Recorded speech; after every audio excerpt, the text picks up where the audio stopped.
정말 가능하다고 봅니까? 500억 달러가 걸린 세계의 프로젝트입니다. 사하라 5,000km 횡단철도, 사우디, 이집트, 에티오피아를 잇는 초대형 프로젝트에 한국이 선정되자 전 세계가 충격에 빠졌습니다. 아무도 예상하지 못했습니다. 독일 ICE도, 일본 신칸센도, 프랑스 TGV도 한국을 무시했죠. 이 모든 것을 뒤집은 결정적 순간은 단 1분 43초였습니다. KTX는 우리 복사품이라 비웃던 프랑스 최고 엔지니어가 그 열차 안에서 경악했습니다. 더 충격적인 건 단 1초라도 늦었다면 한국은 세기의 프로젝트를 놓칠 뻔했다는 것입니다. 과연 KTX에서 무슨 일이 일어난 걸까요? 저는 마르셀 듀부아 프랑스 국영철도 SNCF 수석 엔지니어입니다. 30년간 떼제베 개발에 인생을 바친 사람이죠. 파리 리옹 구간 1시간 59분. 제가 세운 기록입니다.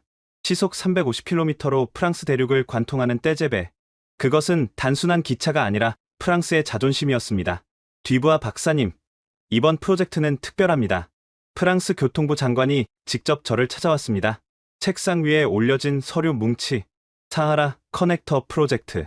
사우디아라비아, 이집트, 수단을 연결하는 5,000km 철도망 구축 사업이었습니다.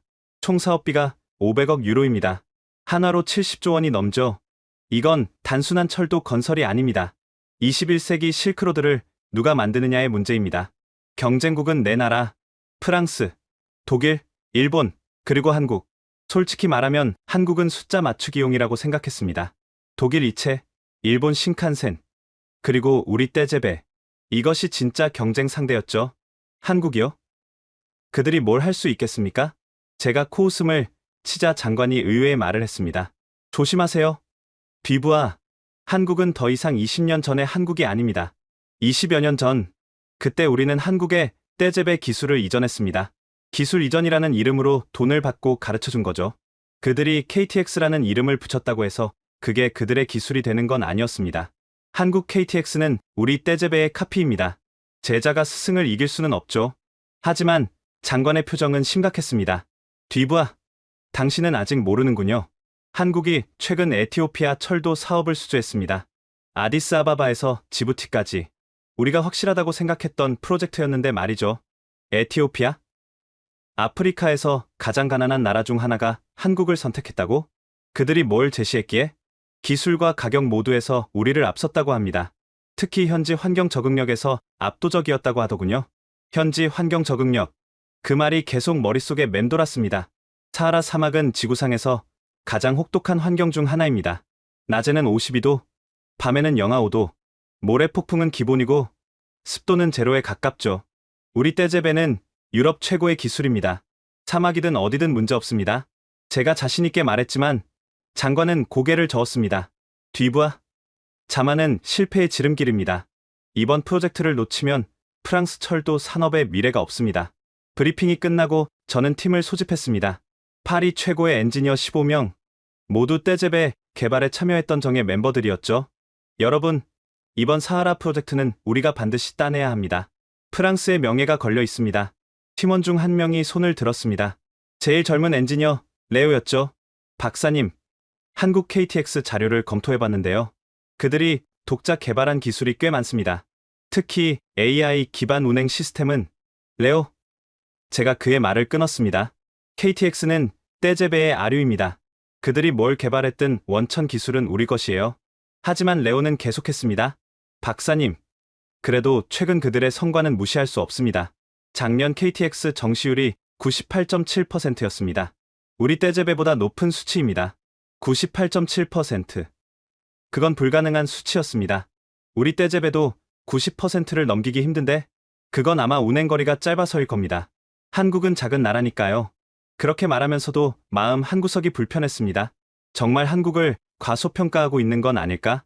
출발 전날 밤, 저는 다시 한번 프로젝트 자료를 검토했습니다. 리야드에서 카이로까지 2,500km, 카이로에서 하르툼까지 2,000km, 총 5,000km에 달하는 대장정? 이 프로젝트를 수주하면 프랑스는 향후 50년간 중동과 아프리카 철도 시장을 지배할 수 있었습니다. 실패하면? 생각하고 싶지 않았습니다. 다음 날 새벽, 샤를 드골 공항, 저와 팀원들은 리야드행 비행기에 올랐습니다. 1등석에 앉아 샴페인을 마시며 저는 생각했습니다. 한국, 그들이 설마 우리를 이기겠어? 8시간의 비행 동안 저는 계속 그 생각에 빠져 있었습니다. 샴페인 잔을 비우며 창밖의 구름을 바라봤죠. 하지만 곧 그 오만함이 얼마나 어리석었는지 깨닫게 될 운명이었습니다. 킹칼리드 국제공항에 도착한 순간부터 뭔가 잘못되기 시작했습니다. 듀부아 박사님, 픽업 차량이 안 보입니다. 우리를 마중 나와야 할 프랑스 대사관 차량이 없었습니다. 공항 밖 온도계는 47도를 가리키고 있었죠. 3월인데도 살인적인 더위였습니다. 택시라도 타죠. 하지만 택시를 잡는 것도 쉽지 않았습니다. 대부분이 이미 손님을 태우고 있었고 겨우 잡은 택시는 에어컨이 고장 나 있었습니다. 미안합니다. 어제부터 고장인데 부품이 없어서요. 운전사의 영어는 서툴렀지만 상황은 충분히 이해됐습니다. 우리는 47도 열기 속에서 호텔까지 40분을 버텨야 했습니다. 창문을 열면 뜨거운 열풍이, 닫으면 숨이 막혔습니다. 셔츠는 땀으로 흠뻑 젖었고 팀원들의 얼굴은 토마토처럼 빨갛게 익어갔죠. 그때 옆 차선으로 대형 버스 한 대가 지나갔습니다. 버스 측면에 선명하게 새겨진 태극 마크. 한국 대표단이었습니다. 버스 창문 너머로 보이는 그들의 모습은 충격적이었습니다. 시원한 에어컨 바람을 맞으며 노트북으로 작업을 하고 있었죠.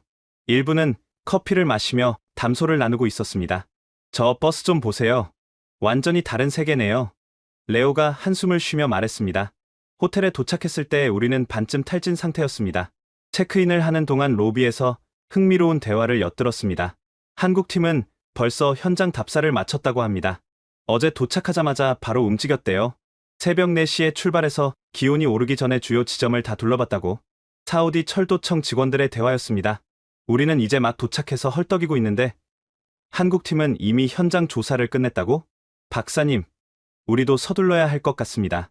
레오의 말이 맞았습니다. 하지만 팀원들은 모두 지쳐 있었죠. 일단 쉬고 내일 아침 일찍 출발합시다. 하지만 다음날 아침 또 다른 충격이 기다리고 있었습니다. 호텔 레스토랑에서 아침을 먹는데 한국팀이 들어왔습니다. 그런데 그들과 함께 있는 사람들이 눈에 띄었죠. 저 사람들은 누구죠? 현지 베두인 부족 대표들입니다. 한국팀이 3년 전부터 그들과 협력 관계를 구축했다고 들었습니다. 3년 전부터. 이 프로젝트가 공식 발표된 건 6개월 전인데 아마도 비공식 정보를 먼저 입수하고 준비했던 것 같습니다. 한국팀 테이블에서는 진지한 대화가 오가고 있었습니다. 통역을 통해 들리는 몇 마디가 귀에 들어왔죠. 모래 폭풍 패턴이 변하고 있습니다. 올해는 특히 3월과 4월이 심할 겁니다. KTX 시스템은 그런 환경에서도 작동하도록 설계했습니다. 베두인 분들이 주신 데이터 덕분입니다. 베두인 부족과 기술 데이터를 공유한다고? 그들이 뭘 안다고? 그때 한국팀에서 한 여성이 일어났습니다. 단정한 정장 차림의 30대 초반으로 보이는 엔지니어였죠. 안녕하세요. 저는 한국철도기술연구원의 박하늘입니다. 그녀가 우리 테이블로 와서 정중히 인사했습니다. 프랑스어가 꽤 유창했죠. 듀부아 박사님이시죠? 떼제베 개발의 전설적인 분을 뵙게 되어 영광입니다. 감사합니다. 하지만 전설은 과거의 이야기죠. 제가 차갑게 대답했지만 그녀는 미소를 잃지 않았습니다. 과거가 없으면 현재도 없습니다. 저희 KTX도 떼제베에서 많이 배웠습니다. 하지만 이제는 저희만의 길을 가고 있죠. 그 길이 사막을 통과할 수 있을까요? 그걸 증명하러 왔습니다. 내일 시험 운행에서 뵙겠습니다. 그녀가 돌아간 후 레오가 말했습니다. 박사님, 저분이 작년 국제철도학회에서 최우수 논문상을 받은 사람입니다. 사막환경 철도 운행 시스템에 관한 논문이었죠. 최우수 논문상. 그런 중요한 정보를 왜 이제야 말하는 거지? 오후에 우리는 리야드 철도청에서 열린 기술 브리핑에 참석했습니다. 독일과 일본 팀도 모두 모였죠. 사우디 철도청장이 직접 나와 설명했습니다. 내일 시험 운행은 리야드에서 북쪽으로 200km 떨어진 사막 구간에서 진행됩니다. 각 팀은 자체 기술로 극한 환경 테스트를 받게 됩니다. 그때 일본 팀 대표가 손을 들었습니다. 극한 환경이라고 하면 구체적으로 어떤 조건입니까? 기온 50도, 습도 5% 이하, 그리고 모래 폭풍 속에서의 운행 능력을 테스트합니다. 모래 폭풍. 그건 우리가 예상하지 못한 조건이었습니다. 모래 폭풍은 예측 불가능한데 어떻게 테스트를 합니까? 독일 팀 대표가 물었습니다. 이 지역은 3월에 정기적으로 모래 폭풍이 발생합니다. 내일도 오후 2시경 폭풍이 예상됩니다. 청장의 대답에 모두가 긴장했습니다. 하지만 한국 팀만은 담담해 보였죠. 브리핑이 끝나고 나오는데 복도에서 에티오피아 철도청 대표단과 마주쳤습니다. 오, 듀부아 박사님. 에티오피아 철도청장 테스파에가 반갑게 인사했습니다. 테스파에 청장님, 여기서 뵙네요. 네. 옵저버로 초청받았습니다. 사하라 프로젝트의 연장선이 우리 에티오피아까지 이어질 예정이거든요. 그가 의미심장한 미소를 지었습니다. 우리는 이미 결정했습니다. 한국 KTX와 함께 가기로요. 벌써 결정하셨다고요? 시험 운행도 보지 않고? 이미 충분히 봤습니다. 아디스아바바와 지부티를 잇는 철도, KTX가 건설했죠. 해발 2400m 고원지대를 통과하는 그 기술력 정말 놀라웠습니다. 프랑스가 놓친 에티오피아 프로젝트. 그게 이렇게 연결될 줄은 몰랐습니다. 호텔로 돌아오는 길, 저는 불안감을 감출 수 없었습니다. 한국을 너무 얕봤다는 생각이 들기 시작했죠. 밤늦게까지 우리는 떼제베 시스템을 점검했습니다. 모래폭풍 대비책을 급히 마련해야 했습니다. 박사님, 우리 필터 시스템으로는 한계가 있습니다. 기술팀장의 보고는 절망적이었습니다. 최대한 개선해보세요. 우리는 떼제베입니다. 세계 최고의 기술을 가진. 하지만 그 말을 하면서도 자신감은 점점 사라지고 있었습니다. 내일 시험 운행에서 과연 우리가 살아남을 수 있을까? 창밖으로 보이는 사막의 밤은 불길하게 어두웠습니다. 그리고 저 멀리 한국팀이 묵는 호텔에는 아직도 불이 켜져 있었죠. 그들은 무엇을 준비하고 있는 걸까? 정말 그들이 우리를 뛰어넘은 걸까? 시험 운행 당일 새벽 5시, 사막의 찬 공기가 뼈를 파고들었습니다. 박사님, 기상청에서 경보가 왔습니다. 오늘 모래 폭풍이 예상보다 강할 거라고 합니다. 레오의 보고를 듣고 창밖을 봤습니다. 동쪽 하늘이 불길하게 붉었죠. 사막의 아침 노을이 아니라 모래먼지가 만든 색이었습니다. 시험 구간인 알카르즈 사막철도 기지에 도착했을 때 이미 다른 팀들이 준비를 하고 있었습니다. 독일팀은 이체 최신 모델을 가져왔고 일본은 신칸센 N700개를 준비했습니다. 우리 떼제베 아쥐배도 당당히 서 있었죠. 그런데 한국팀의 KTX를 보고 놀랐습니다. 외관이 우리가 알던 KTX와 달랐거든요. 저건 뭡니까? KTX 이음 사막 특별 사양입니다. 박하늘이 다가와 설명했습니다. 사막 환경에 최적화된 모델이죠. 3년간 중동 지역에서 테스트하며 개발했습니다. 3년, 또 3년이라는 숫자가 나왔습니다. 그들은 정말 오래전부터 준비한 것 같았죠. 오전 10시 첫 번째 테스트가 시작됐습니다. 기온 45도에서의 정상 운행 테스트였습니다. 떼제베는 무난히 통과했습니다. 시속 250km를 유지하며 50km 구간을 주파했죠. 독일과 일본도 비슷한 성과를 냈습니다. 한국 차례가 되자 뭔가 달랐습니다.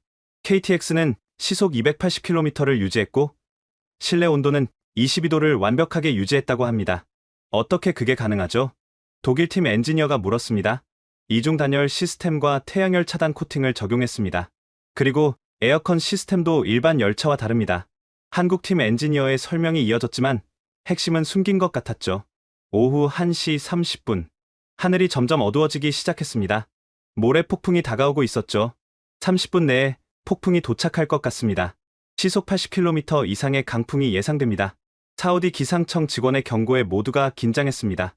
두 번째 테스트는 모래 폭풍 속 운행이었습니다. 각 팀은 20km 구간을 통과해야 했죠. 일본 신칸센이 먼저 출발했습니다. 하지만 5km도 못 가서 멈춰섰습니다. 엔진 필터에 모래가 가득 찼습니다. 더 이상 운행 불가능합니다. 일본 팀의 무전이 들려왔습니다. 독일 이체가 두 번째로 도전했습니다. 10km까지는 갔지만 역시 멈췄죠. 전기 시스템에 이상이 생겼습니다. 모래가 너무 많이 들어왔습니다. 이제 우리 차례였습니다. 뒤부하 박사님, 정말 출발합니까? 위험할 것 같은데요. 레오가 걱정스럽게 물었습니다. 우리는 떼제베다. 세계 최고의 기술을 가진. 하지만 출발한 지 3km 만에 문제가 생겼습니다. 엔진 출력이 급격히 떨어지기 시작한 거죠. 박사님, 필터가 막히고 있습니다. 속도를 줄여. 하지만 속도를 줄여도 상황은 나아지지 않았습니다. 결국 7km 지점에서 완전히 멈춰섰죠. 엔진 정지. 모든 시스템 다운. 떼제베 안은 순식간에 찜통이 됐습니다. 에어컨이 멈추자 실내 온도가 급상승했죠. 박사님, 대피해야 합니다. 우리는 급히 열차에서 내렸습니다. 모래바람이 얼굴을 때렸고 숨 쉬기조차 힘들었죠. 그때 놀라운 광경을 목격했습니다. 저 멀리 모래 폭풍 속에서 KTX가 달려오고 있었던 겁니다. 속도는 느렸지만 분명히 움직이고 있었습니다. 시속 100km 정도로 보였죠. 저게 어떻게 가능한 거야? 독일팀 대표가 믿을 수 없다는 표정으로 중얼거렸습니다. KTX가 우리 옆을 지나갈 때 창문 너머로 한국팀이 보였습니다. 그들은 침착하게 앉아 있었고 일부는 태블릿으로 뭔가를 확인하고 있었죠. 박하늘이 창문을 통해 우리를 보고 가볍게 손을 들어 인사했습니다. 마치 일상적인 일이라는 듯이 15분 후 KTX는 20km 구간을 완주했습니다.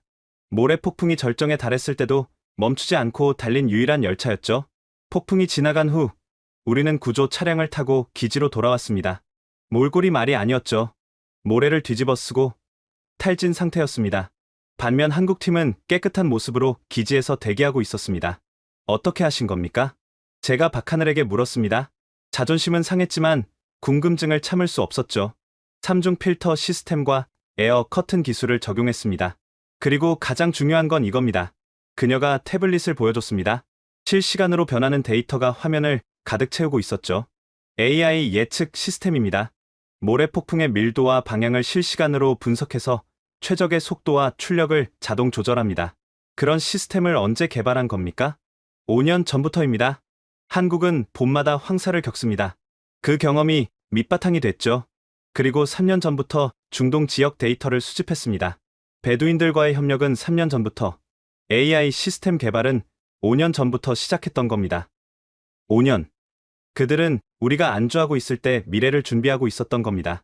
그때 사우디 철도청 관계자들이 다가왔습니다. 그들의 표정은 이미 결정을 내린 듯했죠. 정말 인상적이었습니다. 특히 한국팀의 성과는 기대 이상이었습니다. 옆에 있던 에티오피아의 테스파에 청장이 덧붙였습니다. 제가 말씀드렸죠? KTX는 이미 증명된 기술입니다. 아디스아바바의 2400m 고원에서도 지부티의 50도 사막에서도 완벽하게 작동하고 있습니다. 증명된 기술, 그 말이 가슴에 비수처럼 박혔습니다. 저녁 무렵 호텔로 돌아오는 버스 안, 팀원들은 모두 침묵했습니다. 패배감이 무겁게 내려앉았죠. 박사님, 이제 어떻게 하죠? 레오가 조심스럽게 물었습니다. 아직 끝나지 않았습니다. 내일 프레젠테이션이 남았으니까요. 하지만 제 목소리에는 확신이 없었습니다. 기술로는 이미 졌다는 걸 모두가 알고 있었으니까요. 그날 밤, 저는 호텔 바에서 혼자 와인을 마시고 있었습니다. 그때 누군가 다가왔죠. 같이 마셔도 될까요? 박하늘이었습니다. 그녀는 제 맞은편에 앉았죠. 오늘 운이 없으셨네요. 운이 아니라 실력 차이였습니다. 제가 솔직하게 인정하자 그녀가 놀란 표정을 지었습니다. 뒤부하 박사님 같은 분이 그런 말씀을 하시다니? 사실을 인정하는 것도 능력입니다. 당신들이 더 잘 준비했고 더 나은 기술을 가졌어요. 잠시 침묵이 흘렀습니다. 그리고 그녀가 말했죠. 저희가 이렇게 될 수 있었던 건 떼제베 덕분입니다. 20여 년 전 기술 이전이 없었다면 시작도 못했을 거예요. 하지만 이제는 학생이 스승을 넘어섰군요. 넘어선 게 아니라 다른 길을 찾은 겁니다. 떼제베는 여전히 훌륭합니다. 다만 사막에는 맞지 않을 뿐이죠. 그녀의 말에 위로가 됐지만 동시에 더 서글펐습니다.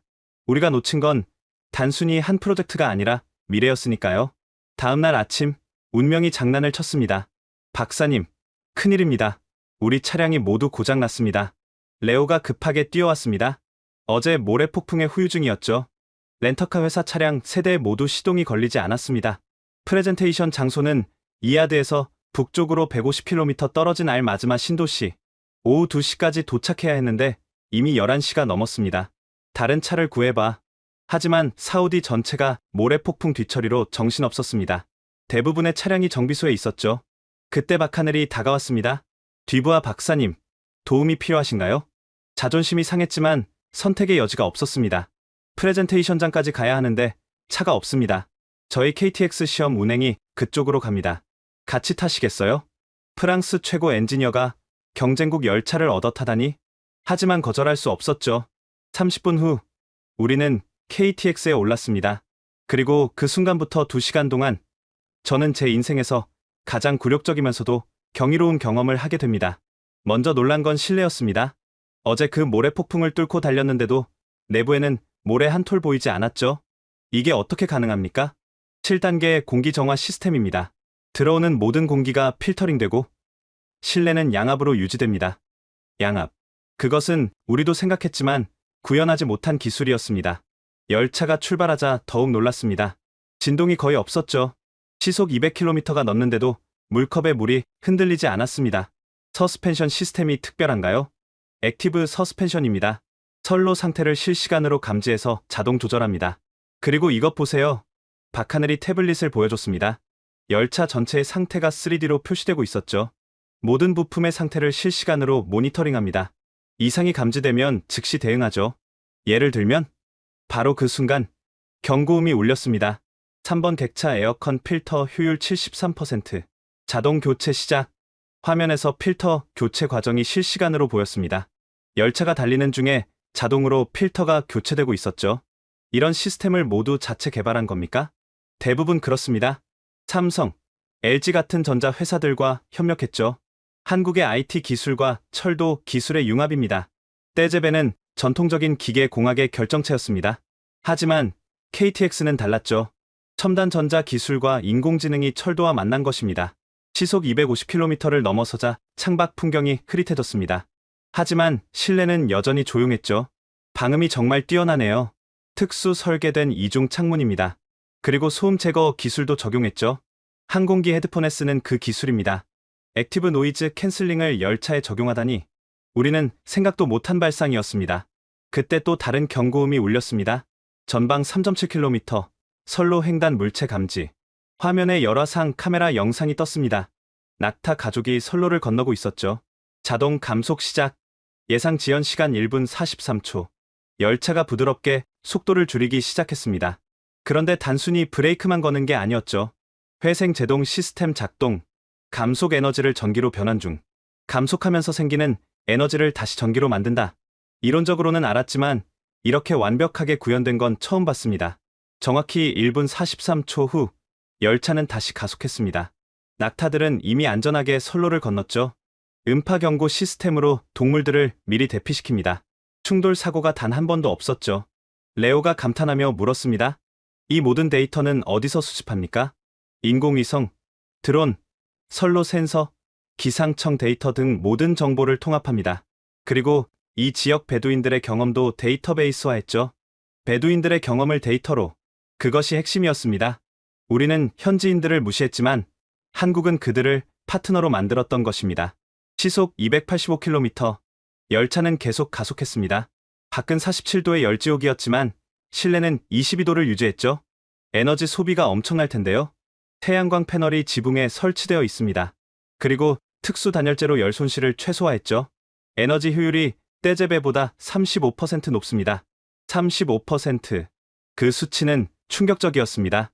우리가 자랑하던 떼제베의 효율성이 무색해지는 순간이었죠. 커피를 마시며 창밖을 보는데 문득 깨달았습니다. 우리는 기차를 만들었지만 한국은 시스템을 만들었다는 것을. 박사님, 보실래요? 박하늘이 운전실로 안내했습니다. 그곳은 우주선 조종실 같았죠. 수십 개의 모니터에 각종 정보가 실시간으로 표시되고 있었습니다. 운전사가 한 명뿐인가요? 네. 하지만 인공지능이 보조합니다. 위급 상황에서는 서울관제센터에서 원격 조종도 가능하죠. 서울에서 사우디 열차를 원격 조종한다. 그런 미래가 이미 현실이 된 것입니다. 오후 1시 45분, 정확히 예정 시간에 알마즈마에 도착했습니다. 1분 43초의 지연이 있었는데도 말이죠. 어떻게 시간을 맞춘 겁니까? AI가 지연을 예측하고 다른 구간에서 속도를 조절했습니다. 연료 소비를 최적화하면서도 정시 도착을 보장하죠. 열차에서 내리면서 저는 완전히 다른 사람이 되어 있었습니다. 2시간 전에 오만한 프랑스 엔지니어는 사라지고 겸손을 배운 학생이 된 기분이었죠. 감사합니다. 박하늘 씨, 정말 많은 걸 배웠습니다. 저도 뒤부와 박사님과 이야기할 수 있어서 영광이었습니다. 그녀가 미소 지으며 말했습니다. 프레젠테이션, 행운을 빕니다. 하지만 우리 모두 알고 있었습니다. 이미 승부는 결정났다는 것을. KTX 안에서의 2시간이 모든 걸 증명했으니까요. 프레젠테이션장으로 걸어가면서 레오가 말했습니다. 박사님, 우리가 너무 안일했던 것 같습니다. 그래, 우리는 과거에 안주했고 그들은 미래를 만들었어. 머리 위로 뜨거운 태양이 내리쬐고 있었습니다. 하지만 이상하게도 그 열기가 전처럼 견디기 힘들지 않았죠? 아마도 KTX의 시원한 실내가 아직도 기억에 남아서일 겁니다. 아니, 어쩌면 패배를 인정하는 마음이 오히려 편안해서일지도 모르겠습니다. 프레젠테이션이 시작되기 30분 전, 갑작스러운 제안이 들어왔습니다. 모든 참가팀에게 알립니다. 프레젠테이션 전에 추가 시험 운행을 하겠습니다. 사우디 철도청장의 발표에 모두가 당황했습니다. 왕세자님께서 직접 탑승하여 각 열차의 성능을 체험하고 싶다고 하십니다. 무함마드 빈 살만 왕세자, 사우디의 실권자가 직접 나선 것입니다. 이것은 단순한 시험이 아니라 최종 심사나 다름없었죠. 문제는 우리 떼제베가 아직 복구되지 않았다는 것입니다. 박사님, 필터 시스템이 60%밖에 복구되지 않았습니다. 다른 선택이 없어. 최대한 해보자. 각 팀은 30분씩 왕세자와 수행원들을 태우고 지정 구간을 운행해야 했습니다. 순서는 제비뽑기로 정했는데 한국이 마지막이었죠. 독일 이체가 먼저 출발했습니다. 하지만 15분 만에 돌아왔죠. 왕세자의 표정이 좋지 않았습니다. 너무 흔들립니다. 이런 수준으로 사막을 횡단한다고요? 일본 신칸센도 마찬가지였습니다. 조용하긴 했지만 사막 환경에는 맞지 않았죠. 우리 차례가 되었습니다. 떼제베에 오른 왕세자는 처음엔 감탄했습니다. 역시 프랑스 기술이군요. 세련됐습니다. 하지만 출발한 지 10분도 안 되어 문제가 생겼습니다. 에어컨 출력이 떨어지기 시작한 거죠. 왜 이렇게 덥습니까? 죄송합니다. 필터 시스템의 문제가 변명처럼 들렸습니다. 실내 온도는 계속 올라갔고 왕세자의 얼굴은 붉어졌죠. 20분 만에 운행을 중단하고 돌아왔습니다. 완전한 실패였습니다. 프랑스가 이 정도라니 실망입니다. 왕세자의 말에 얼굴이 화끈거렸습니다. 30년 경력의 자존심이 무너지는 순간이었죠. 마지막은 한국이었습니다. KTX가 플랫폼에 서자 왕세자가 관심을 보였습니다. 디자인이 독특하네요. 사막 특별 사양이라고 들었습니다.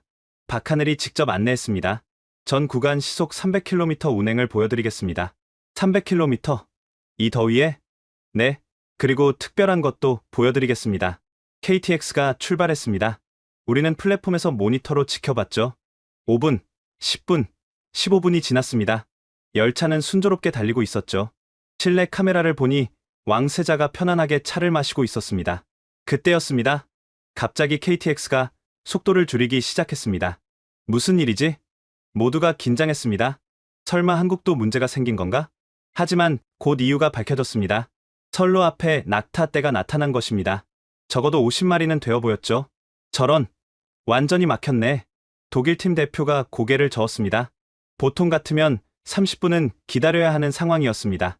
낙타들이 천천히 지나가기를 기다리는 수밖에 없죠. 하지만 KTX는 달랐습니다. 열차가 정확히 500m 전에 멈춰섰습니다. 그리고 놀라운 일이 벌어졌습니다. 열차에서 특수한 음파가 발생하기 시작한 거죠.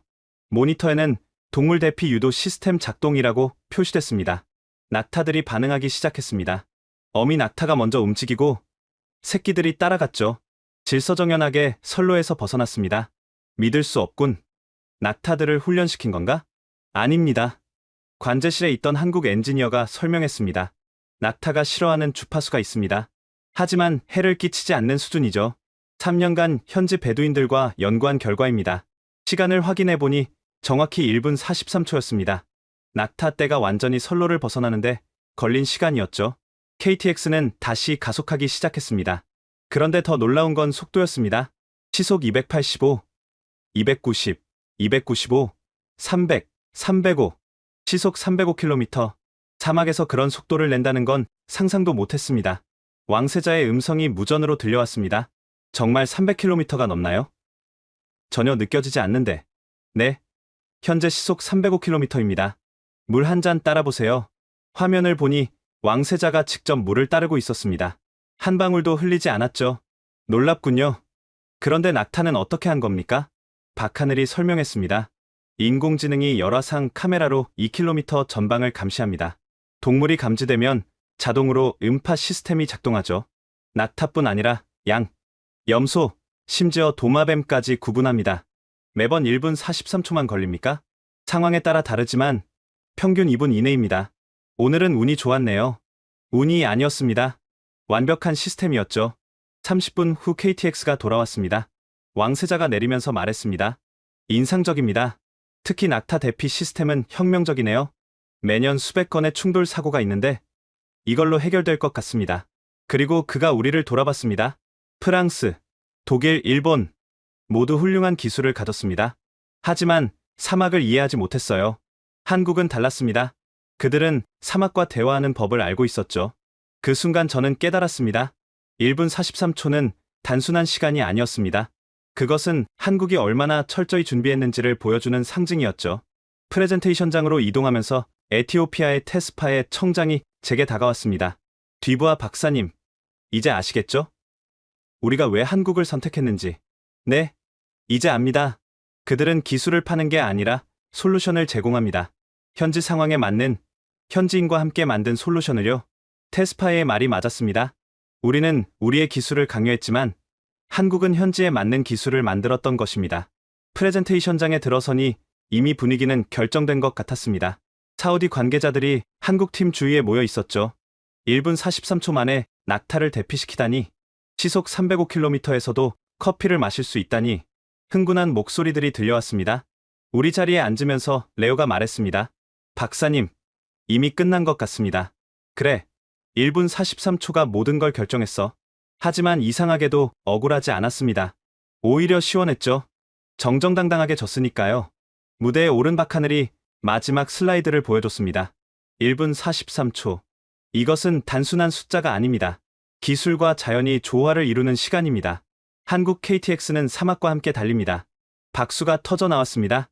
왕세자가 먼저 일어나 박수를 쳤고, 이어서 모든 사람이 일어났죠. 저도 일어났습니다. 진심으로 박수를 쳤습니다. 그들은 박수받을 자격이 있었으니까요. 프레젠테이션이 끝난 후 리셉션이 열렸습니다. 샴페인을 든 사람들이 오가는 가운데 저는 구석에서 조용히 서 있었죠. 뒤부하 박사님, 박하늘이 다가왔습니다. 이번엔 그녀가 샴페인 2잔을 들고 있었죠. 축하합니다. 정말 대단한 기술이었어요. 감사합니다. 하지만 전 더 궁금한 게 있습니다. 어떻게 이런 발상을 하셨죠? 사막과 대화한다는 게 무슨 의미입니까? 그녀는 잠시 생각하더니 말했습니다. 처음 중동 프로젝트를 시작했을 때 저희도 박사님처럼 생각했습니다. 우리 기술을 그대로 적용하면 된다고요. 그런데 첫 테스트가 완전히 실패했습니다. 모래바람에 시스템이 마비됐죠. 그때 깨달았습니다. 우리가 틀렸다는 걸. 그녀가 창밖을 가리켰습니다. 끝없이 펼쳐진 사막이 보였죠. 사막은 정복의 대상이 아니었습니다. 함께 가야 할 동반자였죠. 그래서 우리는 베두인들을 찾아갔습니다. 베두인들이 뭘 알겠습니까? 그들은 과학을 모르는데, 하지만 사막을 압니다. 수천 년간 사막에서 살아온 지혜가 있죠. 그녀의 설명이 이어졌습니다. 예를 들어 낙타 음파 시스템. 처음엔 초음파를 생각했습니다. 하지만 베두인 장로가 말했죠. 낙타는 특정 벌레 소리를 싫어한다고. 벌레 소리? 네. 사막 정갈이 내는 소리입니다. 낙타에게는 위험 신호죠.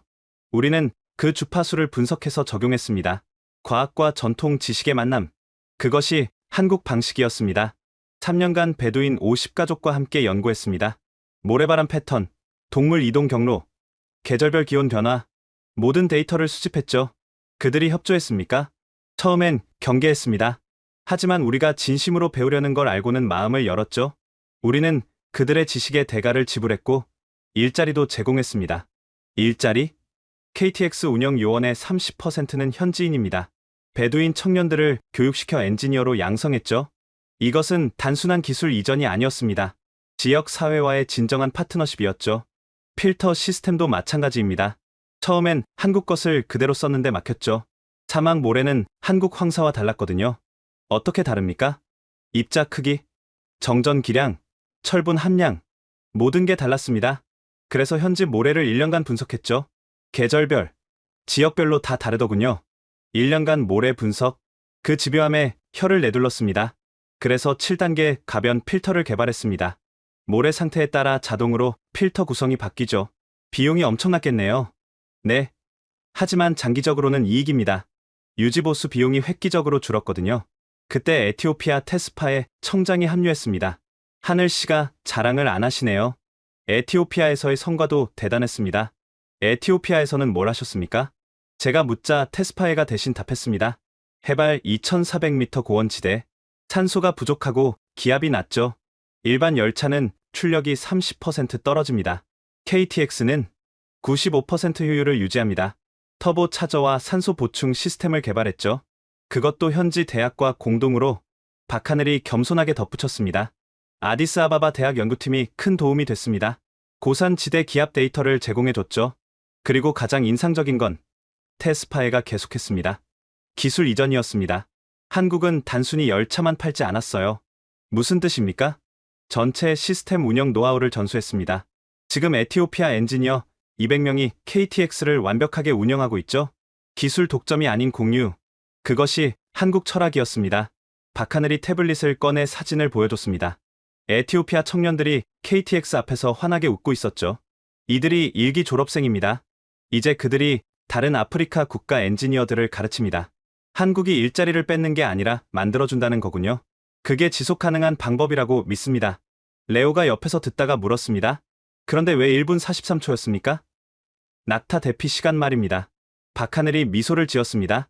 사실 평균은 2분입니다. 하지만 오늘은 운이 좋았죠. 어미 낙타가 똑똑했거든요. 그럼 시스템이 완벽하지 않다는 건가요? 완벽한 시스템은 없습니다. 하지만 계속 배우고 개선하죠. 오늘 데이터도 분석해서 시스템을 업데이트할 겁니다. 끊임없는 개선. 그것이 진짜 경쟁력이었습니다. 박사님. 그녀가 진지하게 말했습니다. 기술은 도구일 뿐입니다. 중요한 건 그걸 쓰는 사람과 철학이죠. 무슨 철학 말입니까? 함께 성장하는 것. 우리만 잘 사는 게 아니라 모두가 함께 발전하는 것. 그게 한국이 추구하는 방향입니다. 그 순간 왕세자가 무대에 올랐습니다. 장내가 조용해졌죠. 오늘 우리는 미래를 봤습니다. 기술과 전통이 만나고 선진국과 개발도상국이 함께 성장하는 미래를. 그는 박하늘을 바라봤습니다. 한국은 우리에게 열차를 파는 게 아니라 꿈을 보여줬습니다. 사막이 더 이상 장애물이 아닌 기회가 되는 꿈을요. 그리고 충격적인 발표가 이어졌습니다. 사하라 커넥터 프로젝트 우선 협상 대상자로 한국을 선정합니다. 박수가 터져 나왔습니다. 하지만 저는 박수를 치면서도 씁쓸했죠. 프랑스 철도 산업의 미래가 불투명해진 순간이었으니까요. 일주일 후 최종 심사가 열렸습니다. 장소는 리야드 왕궁 컨퍼런스홀. 사우디 정부 관계자, 각국 대표단, 그리고 국제 언론까지 모였죠. 우선 협상 대상자로 선정됐다고 해서 끝난 게 아니었습니다. 최종 계약을 위해서는 공식 프레젠테이션과 심사를 거쳐야 했죠. 각국 순서는 알파벳 순. 프랑스, 독일, 일본, 한국 순서였습니다. 우리부터였습니다. 저는 무대에 올라 떼제베의 역사와 기술력을 설명했죠. 하지만 청중의 반응은 미지근했습니다. 모두가 이미 답을 알고 있는 듯했죠. 독일도 마찬가지였습니다.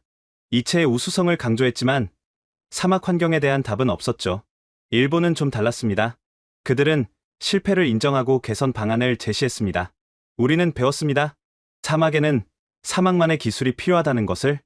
2년만 시간을 주신다면 완벽한 사막용 신칸센을 개발하겠습니다. 하지만 사우디는 지금 당장 필요했습니다. 2년을 기다릴 여유가 없었죠. 드디어 한국 차례가 왔습니다. 그런데 무대에 오른 건 박하늘이 아니었습니다. 놀랍게도 베두인 복장을 한 현지인이었습니다. 저는 아흐메드 알라시드입니다. 3년 전까지 낙타를 치던 베두인이었죠. 지금은 KTX 사막 운영팀장입니다. 회장이 술렁였습니다. 베두인이 첨단 기술 열차 팀장이라니? 저희 부족은 1000년 넘게 이 사막에서 살았습니다. 사막의 숨소리를 듣고 모래바람의 노래를 이해하죠. 한국 엔지니어들은 우리의 이야기를 들었습니다. 그가 리모컨을 들자 화면이 바뀌었습니다. 베두인들과 한국 엔지니어들이 함께 사막에서 연구하는 모습이었죠. 그들은 우리를 무시하지 않았습니다. 오히려 스승으로 모셨죠. 낙타가 언제 움직이는지, 모래바람이 언제 부는지 우리가 가르쳤습니다. 그리고 놀라운 데이터를 보여줬습니다. 3년간 수집한 사막 빅데이터입니다. 7만 3천 개의 데이터 포인트. 이것은 책에서 나온 게 아닙니다. 사막에서 살아온 우리 베두인들의 지혜입니다. 그때 갑자기 일어선 사람이 있었습니다. 에티오피아 테스파의 청장이었죠. 잠시 발언권을 요청합니다. 왕세자가 고개를 끄덕였습니다. 저는 에티오피아 철도청장 테스파에입니다. 오늘 옵저버로 왔지만 꼭 말씀드려야 할 게 있습니다. 그가 단호하게 말했습니다. 2년 전 우리나라는 아디스아바바에서 지부티까지 철도를 건설했습니다. 프랑스, 독일, 일본, 중국, 그리고 한국이 경쟁했죠. 모두가 그를 주목했습니다. 우리는 한국을 선택했습니다. 왜냐고요? 그들만이 우리의 이야기를 들었기 때문입니다. 테스파에가 자료를 꺼냈습니다. 해발 2400m 고원에서 해수면까지, 기온차 40도, 습도차 80%. 모든 나라가 불가능하다고 했습니다. 한국만 빼고요. 화면에 KTX가 에티오피아 고원을 달리는 영상이 나왔습니다. 개통 후 2년간 정시율 97.8%, 사고 제로, 그리고 가장 중요한 것. 그가 목소리를 높였습니다. 한국은 우리 청년 500명을 엔지니어로 양성했습니다. 이제 에티오피아가 케냐, 우간다, 탄자니아에 철도 기술을 전수하고 있습니다. 믿을 수 없는 일이었습니다. 아프리카 최빈국이 다른 나라에 기술을 전수한다니? 이것이 한국 방식입니다. 독점이 아닌 공유, 지배가 아닌 동반 성장. 사우디도 같은 경험을 하실 겁니다. 테스파에가 자리에 앉자 박하늘이 무대에 올랐습니다. 감사합니다. 테스파의 청장님. 이제 기술 이야기를 하겠습니다. 그녀가 보여준 것은 충격적이었습니다. 사하라 커넥터가 완성되면 이야드에서 카이로까지 8시간, 카이로에서 하르툼까지 6시간입니다. 그리고 지도에 선이 그어졌습니다. 에티오피아를 거쳐 케냐, 탄자니아까지 연결됩니다. 대륙횡단 철도의 꿈이 실현되는 거죠. 그때 프랑스 대표단의 한 사람이 일어났습니다. 우리 팀 부대표였죠. 잠깐, 그건 불가능합니다. 지형이 너무 다양하고. 맞습니다. 박하늘이 인정했습니다.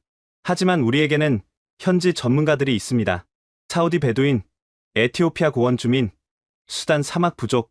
그들이 우리와 함께합니다. 그녀가 마지막 슬라이드를 보여줬습니다. 1분 43초. 이것을 기억하십니까? 모두가 고개를 끄덕였습니다. 낙타 대피 시간이었죠. 이것은 기술의 시간이 아닙니다. 소통의 시간입니다. 우리가 사막의 목소리를 듣는 시간이죠. 왕세자가 손을 들었습니다. 한 가지 묻겠습니다. 프랑스, 독일, 일본도 현지 전문가를 고용할 수 있습니다. 차이점이 뭡니까? 박하늘이 저를 바라봤습니다. 그리고 뜻밖의 제안을 했죠. 그 답은 프랑스 뒤부와 박사님이 해주시면 좋겠습니다. 지난 일주일간 우리와 함께하며 직접 경험하셨으니까요. 저였다고요? 모든 시선이 제게 집중됐습니다. 저는 천천히 일어났습니다. 프랑스 대표단이 당황한 표정으로 저를 봤죠. 뒤부와 박사님, 뭐 하시는 겁니까?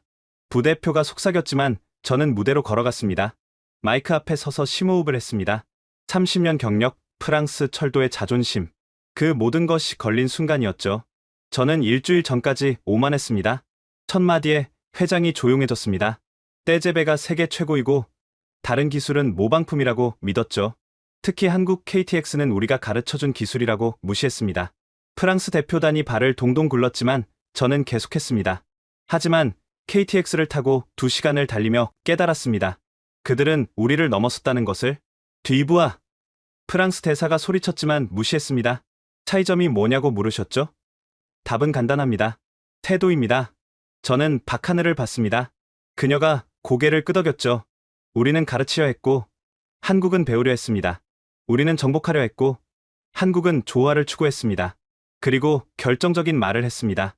사막에서 시속 305km로 달리며 커피를 마실 수 있는 건 한국뿐입니다. 1분 43초 만에 낙타를 구하면서도 정시에 도착하는 것도 한국뿐이죠. 회장이 술렁거렸습니다. 프랑스 수석 엔지니어가 한국을 지지하다니. 저는 엔지니어입니다. 거짓말할 수 없습니다. 이 프로젝트는 한국이 해야 합니다. 그들만이 사막과 대화할 수 있으니까요.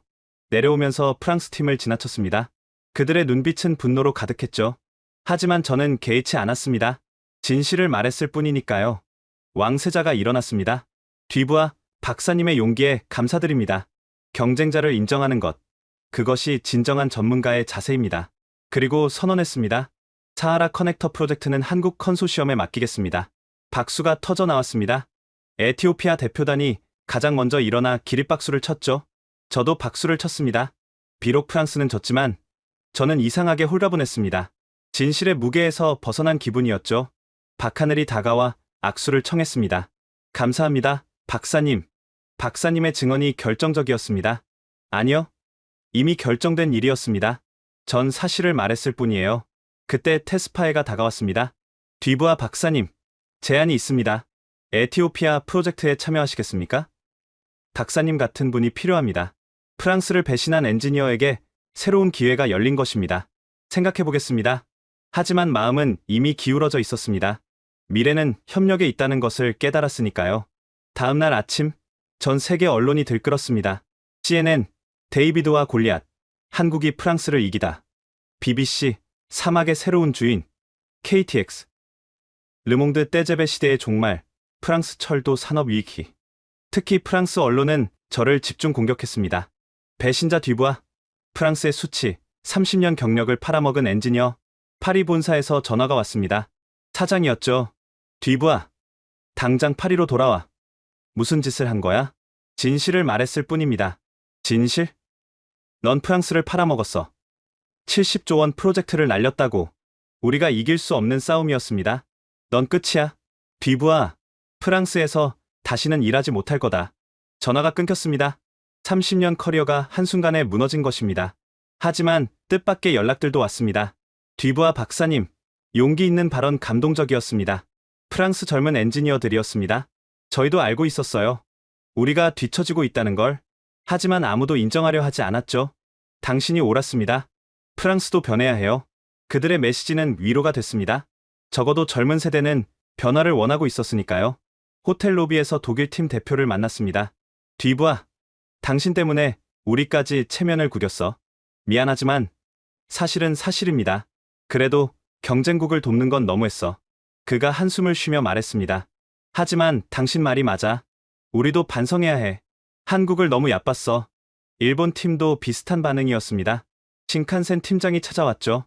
뒤부아 상, 당신의 정직함을 존경합니다. 과찬입니다. 우리도 배워야겠어요.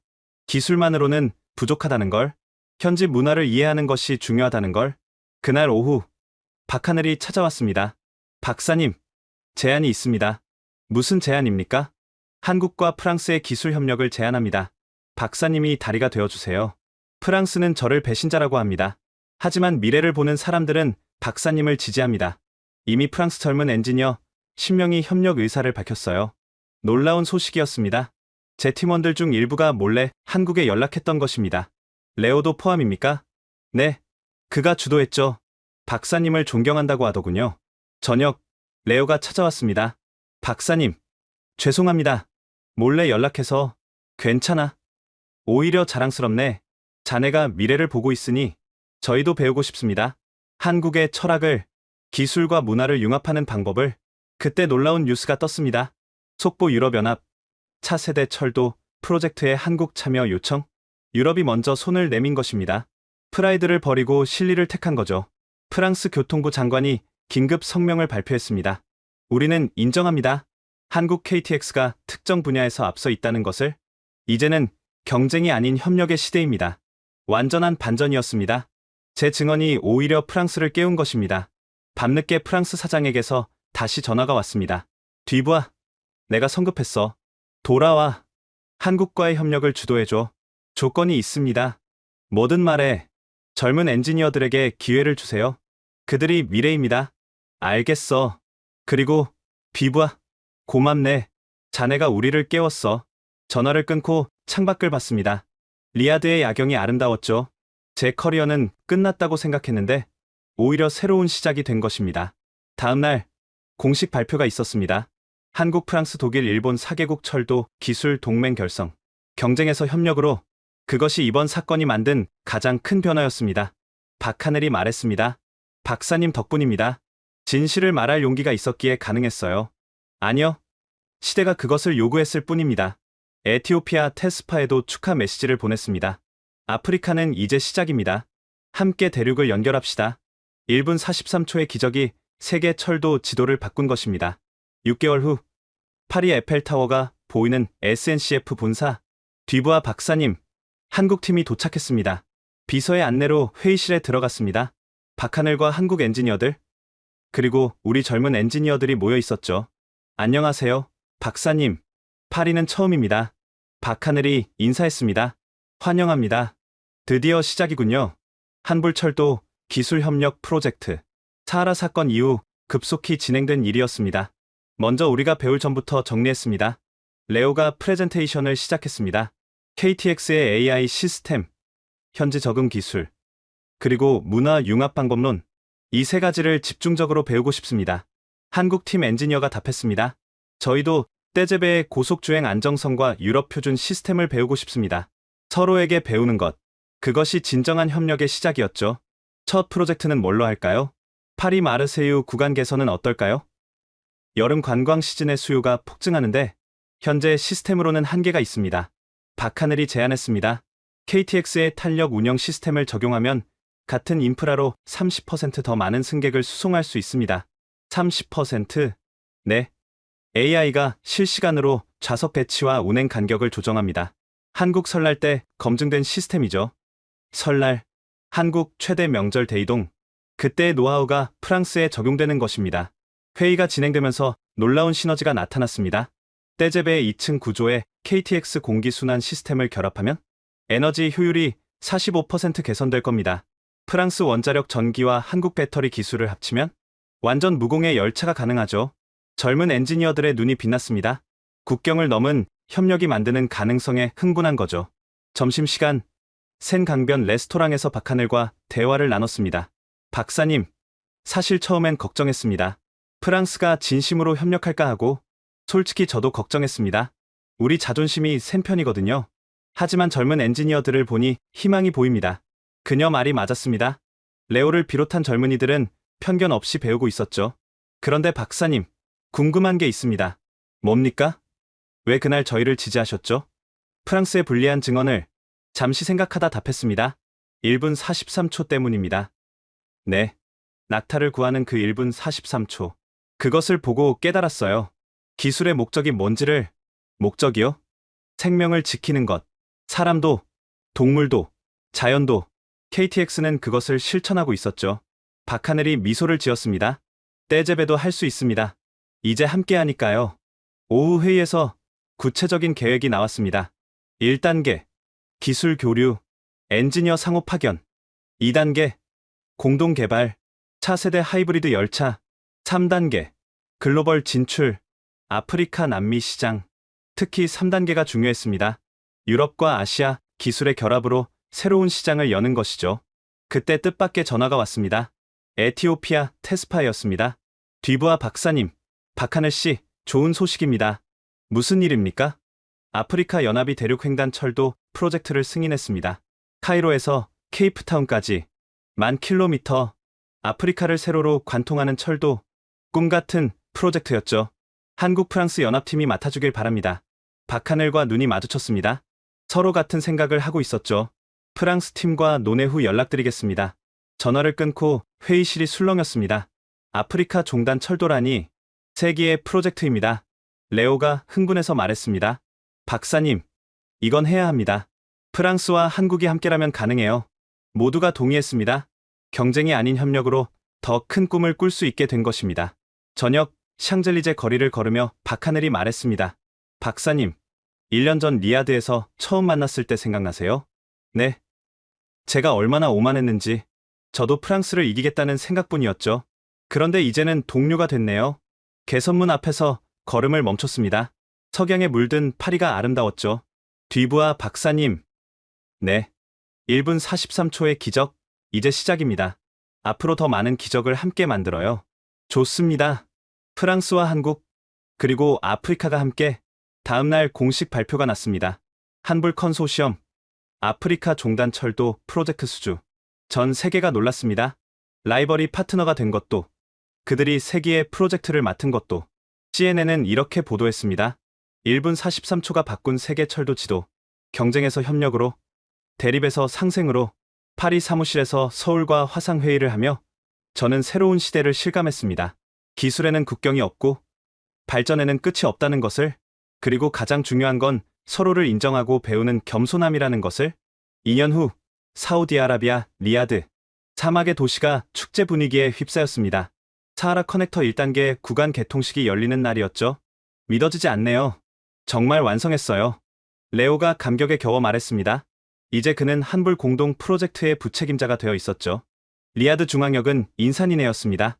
사우디 왕세자, 이집트 대통령, 수단 총리, 그리고 에티오피아 테스파의 청장까지 중동과 아프리카 지도자들이 모두 모였습니다.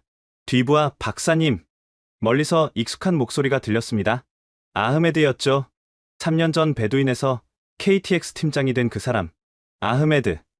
오랜만이네요. 박사님 덕분에 제 인생이 바뀌었습니다. 이제 제 아들도 엔지니어가 되고 싶어해요. 그의 뒤로 베두인 청년들이 KTX 유니폼을 입고 서 있었습니다. 현지 채용 1,000명. 약속이 지켜진 것입니다. 무대에 박하늘이 올랐습니다. 이제 그녀는 사하라 커넥터 프로젝트 총괄이었죠. 3년 전 우리는 꿈을 꿨습니다. 사막을 정원으로 만드는 꿈을. 오늘 그 첫걸음을 내딛습니다. 화면에 노선도가 떴습니다. 리야드에서 메디나를 거쳐 홍해까지 1200km 구간. 이 구간을 4시간에 주파합니다. 시속 300km 평균 속도로 박수가 터져 나왔습니다. 왕세자가 연설했습니다. 오늘은 사우디뿐 아니라 중동 전체의 승리입니다. 한국과 프랑스가 보여준 협력의 정신, 그것이 미래입니다. 그리고 충격 발표가 이어졌습니다. 2단계 구간도 한불 컨소시엄에 맡기겠습니다. 카이로까지 연장입니다. 계약 금액 300억 유로 추가, 총 800억 유로 프로젝트가 된 것입니다. 테스파에가 덧붙였습니다. 에티오피아도 동참합니다. 하르툼에서 아디스아바바까지 아프리카가 하나로 연결되는 것입니다. 드디어 시승식이 시작됐습니다. 새로 만든 KTX 떼제베 하이브리드 열차, 한국과 프랑스 기술의 결정체였죠. 외관은 떼제베의 우아함을, 내부는 KTX의 첨단 시스템을 갖췄습니다. 탑승하십시오. 왕세자를 비롯한 VIP들이 열차에 올랐습니다. 저와 박하늘도 함께했죠. 출발과 동시에 탄성이 나왔습니다. 전혀 느껴지지 않아. 정말 움직이는 거 맞아? 시속 100, 200, 300km. 속도계는 빠르게 올라갔지만 승객들은 편안했습니다. 그때 또 다시 그 순간이 왔습니다. 전방 1.8km. 낙타 무리 감지. 모니터에 낙타 가족이 나타났습니다. 어미와 새끼 5마리. 자동 대피 시스템 작동. 음파가 발생했고 낙타들이 움직이기 시작했습니다. 시간을 확인했죠. 1분 43초. 정확히 1분 43초 만에 낙타들이 안전하게 대피했습니다. 놀랍군. 여전히 1분 43초야. 왕세자가 감탄했습니다. 박하늘이 설명했습니다. 이제는 더 발전했습니다. 낙타뿐 아니라 모든 야생동물을 보호합니다. 지난 2년간 단 한 건의 충돌도 없었죠. 2시간 후 메디나에 도착했습니다. 예정보다 5분 빨랐죠. 시속 320km 최고 속도를 기록했습니다. 사막에서 320km. 믿기 힘든 수치였습니다. 유럽 평지보다 빠른 속도를 사막에서 낸 것입니다. 메디나 역에는 수만 명이 모여 있었습니다. 성지 순례객들이었죠. 이제 리야드에서 메디나까지 2시간. 메카 순례가 쉬워졌어. 기쁨의 함성이 울려 퍼졌습니다. 한 노인이 다가와 박하늘의 손을 잡았습니다. 알라의 축복이 있기를. 당신들 덕분에 제 생의 마지막 순례를 할 수 있게 됐습니다. 박하늘의 눈에 눈물이 맺혔습니다. 기술이 사람들의 꿈을 이뤄주는 순간이었죠. 저녁 축하연이 열렸습니다. 전통 아랍 음악과 춤이 이어졌죠. 뒤부아 박사님, 테스파에가 다가왔습니다. 네. 3년 전 리야드에서 박사님이 진실을 말하지 않았다면 오늘은 없었을 겁니다. 과찬입니다. 아닙니다. 박사님의 용기가 모든 것을 바꿨어요. 경쟁에서 협력으로. 그때 놀라운 발표가 있었습니다. 대한민국 정부는 비부아 박사에게 산업훈장을 수여합니다. 한국 대통령 특사가 무대로 불렀습니다. 국경을 넘은 기술협력의 선구자 마르셀 뒤부아 박사. 프랑스인이 한국 훈장을 받는 첫 사례였습니다. 영광입니다. 하지만 이것은 제 것이 아니라 한불 협력팀 모두의 것입니다. 이어서 프랑스 정부도 박하늘에게 레지옹 도네르 훈장을 수여했습니다. 기술 외교의 새 지평을 연 박하늘 박사. 한국인 최초의 레지옹 도네르 기술 부문 수상이었죠. 밤늦게까지 축제는 계속됐습니다. 사막의 별 아래서 한국, 프랑스, 사우디, 에티오피아 엔지니어들이 함께 춤을 췄죠. 레오가 제게 말했습니다. 박사님, 우리가 정말 해냈네요. 아니, 이제 시작이야. 카이로, 하르툼, 아디스아바바, 그리고 케이프타운까지. 10년은 걸릴 텐데요. 10년이면 어때? 함께 만들어가는 거잖아. 새벽 2시, 호텔 옥상에서 리야드를 내려다봤습니다. 불빛이 반짝이는 도시 너머로 철로가 뻗어 있었죠. 박하늘이 옆에 왔습니다. 박사님, 1분 43초의 의미를 이제 알 것 같아요. 뭔가요? 기다림과 배려의 시간, 서로를 이해하는데 필요한 최소한의 시간. 그녀 말이 맞았습니다. 낙타를 기다린 1분 43초가 결국 세계를 바꾼 것입니다. 파리 소르본 대학 대강당. 오늘 특별 강연을 해주실 분은 21세기 철도 혁명의 주역 마르셀 뒤부아 박사입니다. 강단의 선전은 이제 백발이 성성한 70대가 되어 있었습니다. 10년 전 저는 사막에서 1분 43초를 경험했습니다. 그 짧은 시간이 제 인생과 세계 철도 지도를 바꿨죠. 학생들의 눈이 반짝였습니다. 당시 저는 오만했습니다. 프랑스 기술이 최고라고 믿었죠. 한국을 무시했고 아프리카를 깔봤습니다. 스크린에 사진이 떴습니다. 카이로에서 케이프타운까지 이어진 아프리카 종단 철도. 하지만 지금 보십시오. 한국과 프랑스가 함께 만든 12,000km 철도. 54개국을 연결하는 생명선입니다. 통계가 나왔습니다. 연간 이용객 5억 명, 화물 수송 10억 톤, 그리고 가장 중요한 것, 탄소 배출 제로, 태양광과 수소 에너지로 움직이는 청정철도. 한국 배터리 기술과 프랑스 원자력 기술의 결합이었죠. 이 모든 것이 1분 43초에서 시작됐습니다. 낙타를 기다린 그 시간, 강연을 마치고 나오는데 한 학생이 물었습니다. 교수님, 한국과 프랑스 중 누가 더 우수한가요? 틀린 질문입니다. 누가 더 우수한지가 아니라 어떻게 함께 더 나아질 수 있는지를 물어야죠. 연구실로 돌아오니 화상통화 요청이 와 있었습니다. 서울의 박하늘이었죠. 박사님, 좋은 소식입니다. 시베리아 횡단 프로젝트를 우리가 맡게 됐어요. 70살이 넘었지만 가슴이 뛰었습니다. 파리에서 서울까지 기차로 18시간이라니. 네, 그리고 박사님이 총괄 고문을 맡아주셨으면 합니다. 물론이죠. 죽기 전에 파리에서 서울까지 기차 타고 가는 게 꿈이었어요. 전화를 끊고 창밖을 봤습니다. 파리의 노을이 아름다웠죠. 책상 위에는 액자가 하나 있었습니다. 리아드 사막에서 찍은 사진. 낙타 가족이 선로를 건너는 장면이었죠. 사진 아래 적힌 글귀. 1분 43초. 편견이 깨지는 시간. 그 순간이 없었다면 지금의 제가, 지금의 세계 철도가 있었을까요? 노트북을 열고 회고록 마지막 장을 썼습니다. 기술은 계속 발전합니다. 하지만 가장 중요한 건 사람입니다. 서로를 인정하고, 배우고, 함께 성장하는 것. 그것이 진정한 발전입니다. 한국이 우리에게 가르쳐 준 것은 속도가 아니라 태도였습니다. 경쟁자를 동반자로, 사막을 정원으로, 장애물을 기회로 바꾸는 마법. 1분 43초. 이제 그 시간은 전설이 되었습니다. 하지만 우리는 매일 새로운 1분 43초를 만들어갑니다.